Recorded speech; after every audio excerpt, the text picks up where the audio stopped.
Welcome to Nebulus's weekly analysis. Bitcoin is in the largest oversold zone since March 2020. Let's get started.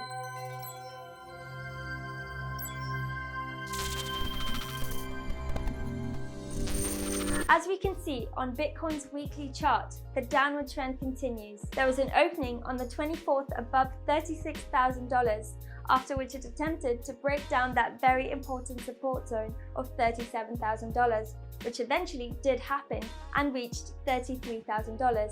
As we can see on Bitcoin's weekly chart, the downward trend continues. There was an opening on the 24th above $36,000, after which it attempted to break down that very important support zone of $37,000, which eventually did happen and reached $33,000. In short, the week has left us with a doji candle, which is typical of the indecision movements in the market. If we move on to a daily time frame, we can see that it has been a week of high volatility. On January 24th, there is a candle with a large wick that touches the support zone of 33,000. However, it is rejected by a large number of orders that took place in that area. Following that strong rejection, the price reached the area of $38,300. Upon reaching this area, the price tried to continue rising.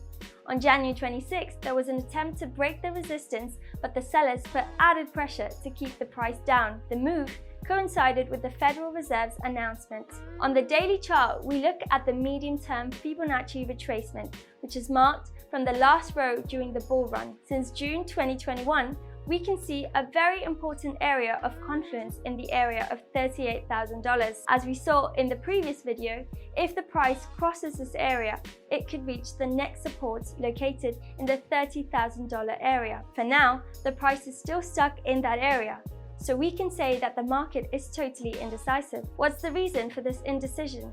The uncertainty of the macroeconomy. If we look at the RSI on the daily time frame, we see that the indicator has reached 20.31 points. As we saw in the previous analysis, for divergence to form, the RSI should not have dipped below 28.9 points. However, it has crossed that figure, which means that there is no divergence from the price, confirming the strength of the downward movement. This zone of 20 points is an oversold zone, and as we always say, when there is harmony between effort and result, the continuation in movements tends to occur. In order to see a movement that does not continuously lower, we would have to ensure that the RSI does not lose the 20-point zone. On the other hand, let's pay attention to the Fibonacci beyond the medium term. If we draw Fibonacci from the $3,000 zone, therefore from the end of 2019, at that time of the bear market, we see another very important confluence in the 28 to 30,000 zone. What do we get out of this?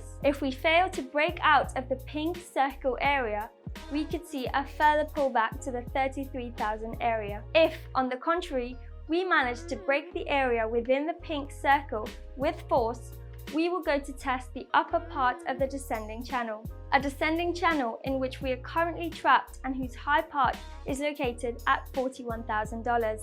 A channel that marks a clear downward trend with descending highs and lows marked in purple. If we see the moving averages of 20, 50 and 200, we see that we are clearly still in a downtrend where we see the death cross remains. Furthermore, all the averages indicate a drop and the price remains below the 20-day moving average, indicated on the chart in red. If we want to confirm a floor, therefore an area in which the price begins to rise, we will have to see divergences in the RSI. What do we mean by this? Well, in order to anticipate a possible rise in price, we would first have to confirm, among other things, that the RSI is making upward lows in the coming days, therefore creating a divergence from the price.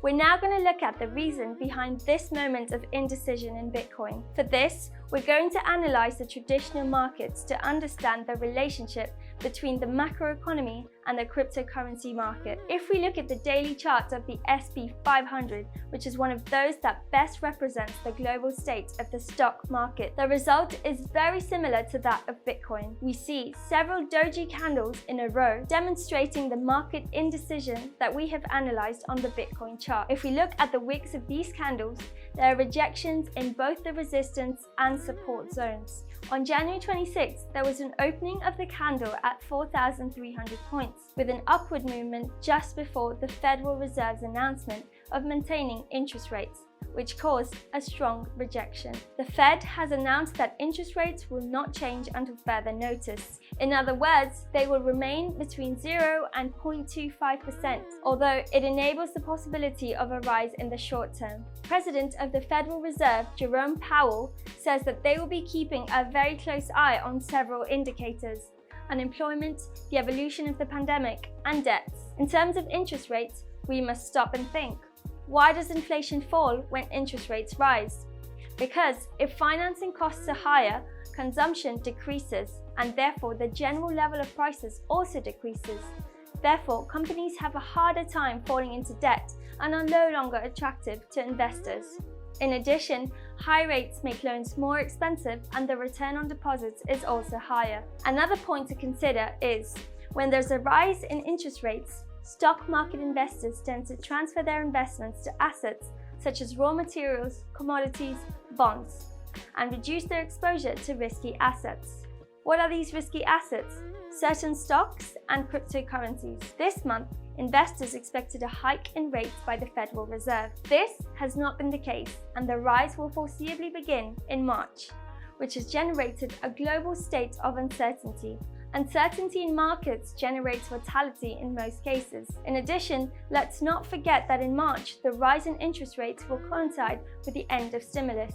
Therefore, liquidity will no longer be injected into markets. We're now going to carry out a brief on-chain analysis to look into Bitcoin reserves on exchanges. In April 2021, a strong retracement zone began in the price, which coincided with a fairly significant entry of Bitcoins on exchanges. Subsequently, there was an accumulation zone, and in mid-July 2021, an attempt was made to break down with a strong influx of Bitcoin into exchanges. But then, many of the liquid Bitcoin were bought, and the amount of this cryptocurrency available in the market fell rapidly. As of January 27th, we can see that the amount of liquid Bitcoin is only 2.3 million. The important thing about this indicator to take into account is that there is not a large inflow of Bitcoin in the exchanges, which could give us a clue that investors continue to keep Bitcoins in cold wallets, and therefore it seems that they have no intention to sell them, at least in the short term.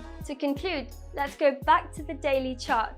If we see a rejection at the pink circled resistance zone, the move could go toward the floor of $33,000 to $34,000. But if the price crosses this area of $33,000 to the downside, it could move to the $30,000 area, where there is a very, very important support.